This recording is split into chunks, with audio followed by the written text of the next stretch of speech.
Thank you, Jack, for that introduction. After an introduction like that, you do feel as though perhaps the high point would be if you just left the room at that one moment. It was a very generous introduction, not least of which was to refer to me as young. I wondered that at the time, being on the wrong side of 40, but then I realised that Jack and I are the same age, and so that's why he's doing it.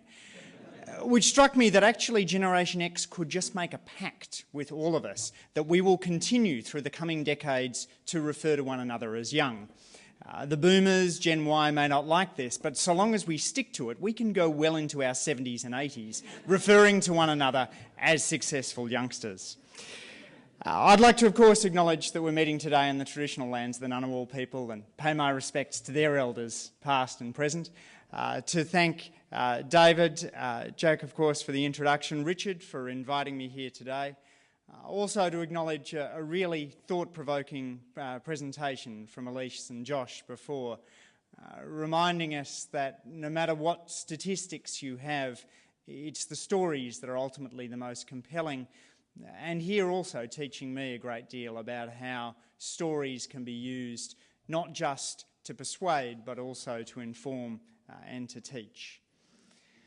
Now, as a parliamentary secretary in the Gillard government, I could quite easily stand up here and talk about the laundry list of achievements, of which I'm proud, the NDIS and the National Broadband Network, just to choose one letter of the alphabet.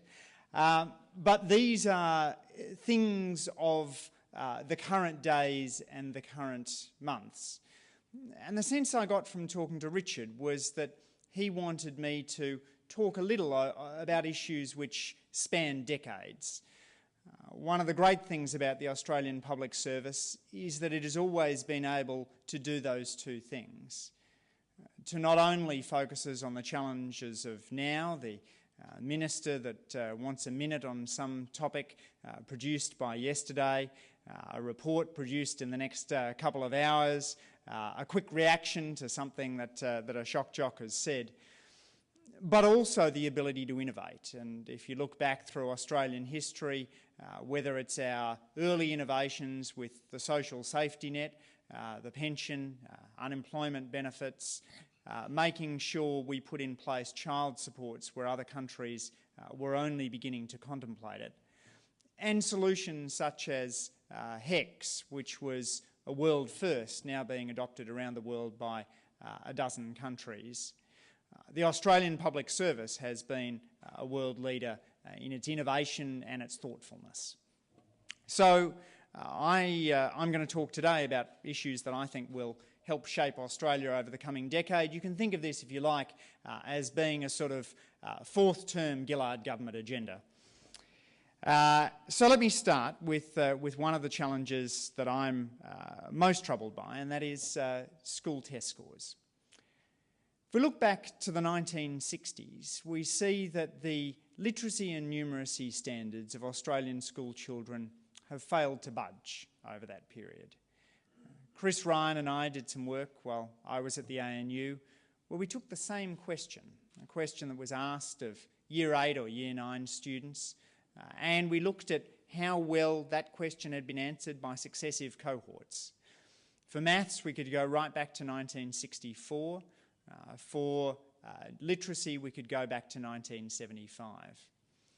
These are periods over which we had invested a huge amount of additional resources in Australian schools, but yet it appeared that literacy and numeracy hadn't risen over that period, a trend that's continued even if we look back over the past decade. It's troubling because, like Telstra, I'm interested in productivity. I'm interested in thinking about how systems can produce more outcomes with the same level of results. But here we have a system which, at least on the narrow dimension of literacy and numeracy, has been failing to produce a better outcome despite big injections of resources. Increasingly, though, I think we're coming to a greater consensus around why that might be the case. And that is, I think, because of the critical importance of teacher quality and the seismic shock that's hit the teaching profession over the past generation. You see, if you go back to the 1960s, Australia had a cunning way of making sure that we had terrific teachers in our classrooms. And that way was gender discrimination that was much more rampant in other professions than it was in teaching. The Australian Public Service, medicine, law, accounting, all had significant gender bars, things like requirements that married women ought to leave the workforce, which were present to a much lesser extent in teaching. The effect was that about half of the university leavers in that period, female university leavers in those early decades, went on to become teachers. As the gender bars dropped in other professions, we got far more talented public servants, accountants, lawyers. But in the process, many of the talented people who had been effectively corralled into teaching went into other professions.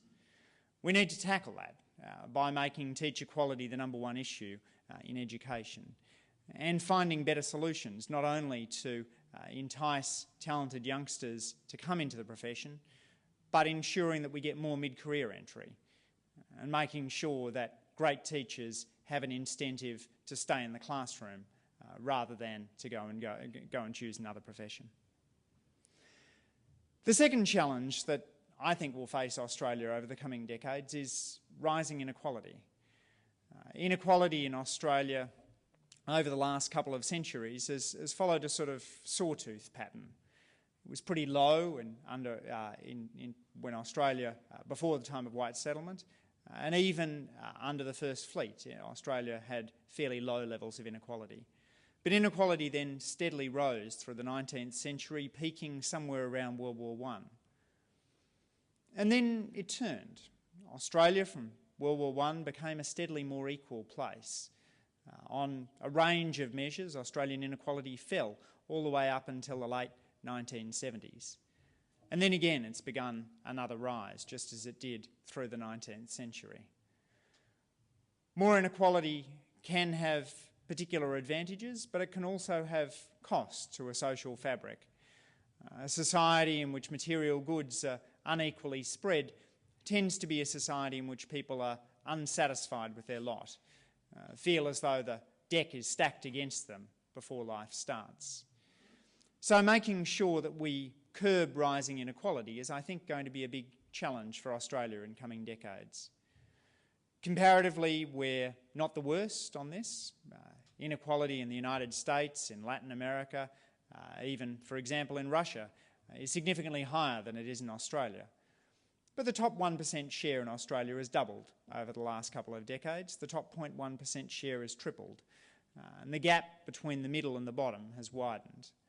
So I think it's important that we think rigorously about how to curb rising inequality over coming decades.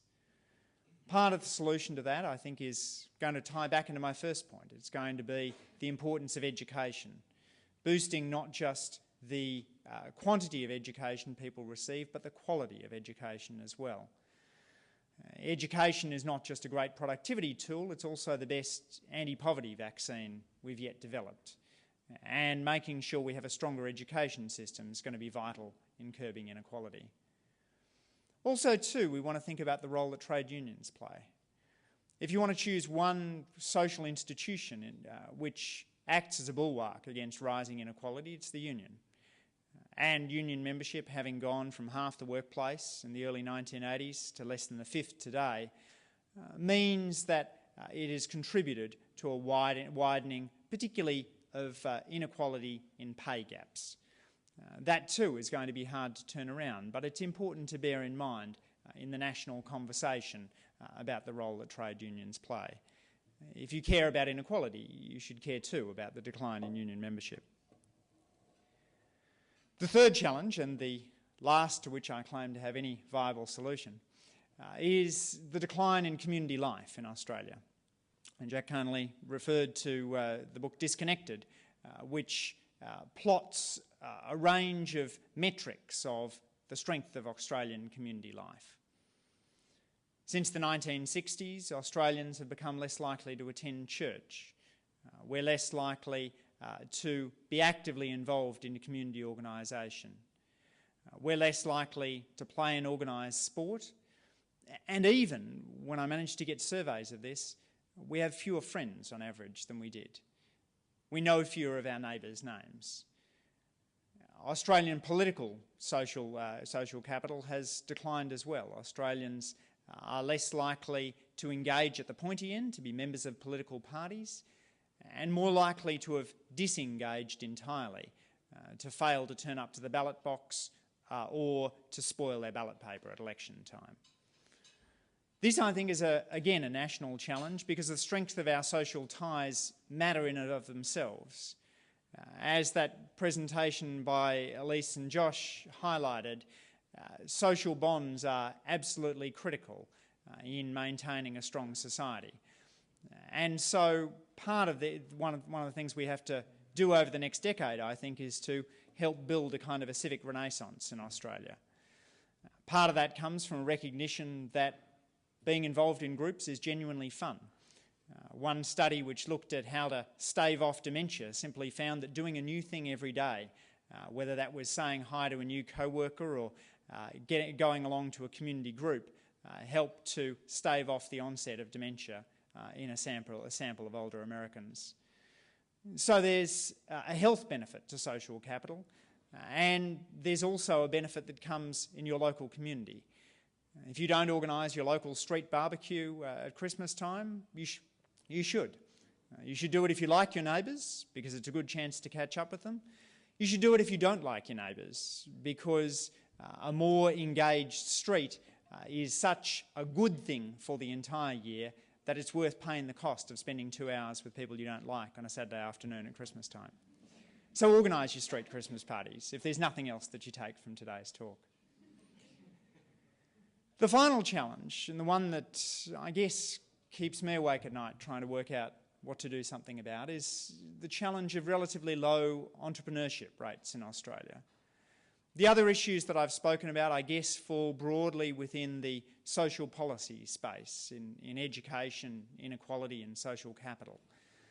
This one is more in the business development or the treasury space, and on several of the indicators, Australia seems to be lagging.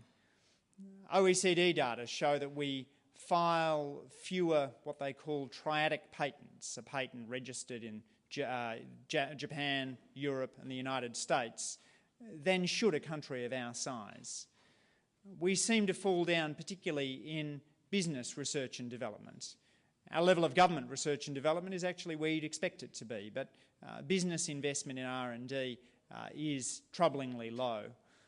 And the startup culture, the willingness to start a small business, fail and to be accepted back in by the business community, isn't there in the way it is in other places. Now, maybe that's got to do with our culture. Maybe the particular culture that Silicon Valley and Tel Aviv fosters isn't a culture that sits so well with the Australian character.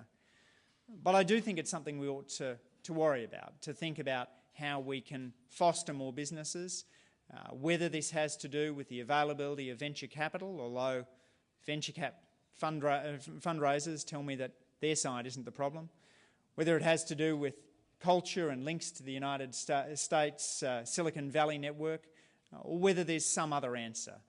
I think we do need to worry about low entrepreneurships in Australia, because a country that isn't starting new businesses is a country whose growth rates will struggle in decades to come. Countries rarely prosper based off a single industry, a small number of firms. So that's a smattering of ideas for you today.